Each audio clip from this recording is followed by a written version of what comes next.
Аса қамқор, ерекше мейірімді Алланың атымен бастаймын. Әлемдердің Раббысы болған Аллаға сансыз, шексіз мақтаулар болсын. Және сіздер мен біздердің сүйікті пайғамбарымыз болған Мұхаммедке Алланың игілігі және сәлемі болсын. Құрметті бауырлар, құрметті Алланың сүйікті құлдары. Бұл кітап, бұл Алланың сөзі, Алланың кітабы. Бұл кітапты барша мұсылман адам оқи алу керек, оны түсіне алу керек. Бұл Алла Субхану Тағаланың сіздермен біздерге жіберген хаты. Біз оны ашып, оқып, оны түсініп, өмірімізге амалға асыруымыз керек. Көптеген мұсылмандар, өкінішке орай болсын, біздің қоғамда өзін мұсылман есептеп, Аллаға сенем, пайғамбарға сенем, Құран ол менің кітабым, менің дінім ислам деп қаншама адам айтады. Бірақ өкінішке орай болсын, тек қана тілмен ғана шектеліп жатыр. Яғни өзін мұсылманмын деп айтады, болды. Ол намаз оқымауы мүмкін, ол мешітке бармауы мүмкін, ол кітап оқи алмауы мүмкін да. Бұл мұсылманшылдығымызға сын болады. Бұл біздің үлкен кемшілігіміз. Сондан құрметті бауырлар, пайғамбарымыз Мұхаммед Мұстафа саллаллаху алейхи ва саллям бір хадисінде былай деп айтады: "Иқраул Құр'ана фа иннаху яти яумил қияма шафи'ан ли асхабихи."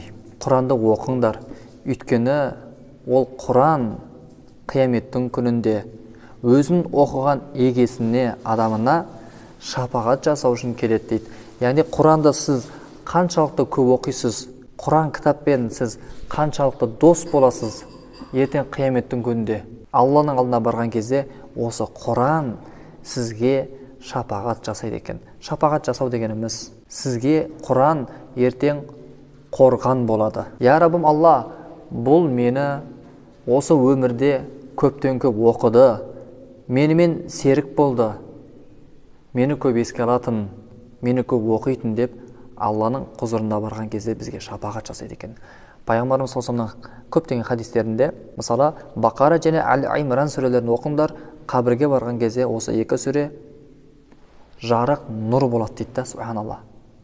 Барған кезде әрбір мұсылман Аллаға сенем, пайғамбарға сенем, өлгеннен кейін қайтадан тірілетін күнге сенем, жәннат пен тозаққа сенемін деп өзін мұсылман есептейтін болатын болса, сіз бенен біз кез келген мұсылман Құран кітапты оқи алуы керек және оны түсіне алуы керек.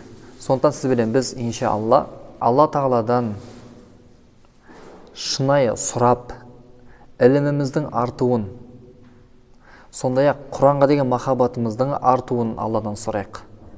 Біз Құранмен қаншалықты жақын мәміле жасайтын болсақ, Құранға қаншалықты байланатын болсақ, Алланың құзырында сіз бенен біздің дәрежеміз артады. Пайғамбарымыз саллаллаху алейхи ва саллямның сахабасы Абдулла ибн Аббас радиаллаху анху бір сөзінде былай дейді: кімде-кім, яғни құл, өзінің Алланың алдындағы, жаратушы иесінің, Тәңірінің алдындағы қадірін, қасиетін, яғни дәрежесін білгісі келетін болса, онда ол адам Құранға деген қарым-қатынасына қарасын деген екен. Яғни сіз бенен біз бұл Құранмен мәмілеміз қандай? Құранмен болған қарым-қатынасымыз қандай? Біз Құранды көптен көп оқимыз ба? Әлде Құранға қарағанда телефонды көп шұқылаймыз ба? Интернетте көп отырамыз ба? Телевизорды көп көреміз бе?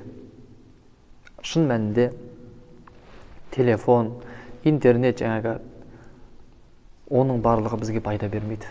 Уақытымызды көп алады, уақытымызды құртады. Сондықтан сіз бенен біз иншалла қасиетті кітапты, Құранды көптен көп оқып, және оны түсініп, амалға асыруымыз керек екен. Құранда Алла Субхану Тағала сіз бенен бізге өмірді дұрыс сүруді үйретеді. Өтірік айтпаңдар, зина жасамаңдар, жаман сөз айтпаңдар, ата-аналарын сыйлаңдар, намаз оқыңдар, ораза ұстаңдар, зекет беріңдер, ұрлық жасамаңдар. Көп қой. Алла Субхану Тағаланың Құранын сіз бенен біз оқып, оны түсініп, өмірімізге амалға асыруға тырысуымыз керек, құрметті бауырлар. Сондықтан Құран болмау керек та. Құран болмау керек. Яғни тек қана қайтыс болған кісілерге, өлгендерге оқылатын Құран болып қалмау керек екен. Құран деген сөздің мағынасы негізінде көп оқылатын кітап деген сөз екен. Құран деген сөздің мағынасы көп оқылатын кітап. Олай болатын болса, көп оқылатын кітап деп аталатын болса, бұны оқуымыз керек. Бұл үйлерде, сөрелерде тұрмау керек шаң басып. Сіз бен біз иншалла осыны көптен көп оқып жаттап, Алланың алдындағы дәрежемізді, қадірімізді арттыруымыз керек. Ал біз Құранмен көптен көп дос болатын болсақ, Алла Субхану ва Тағаланың рахметі, мейірімі, кешірімі болады. Алла Тағала баршамыздан разы болсын.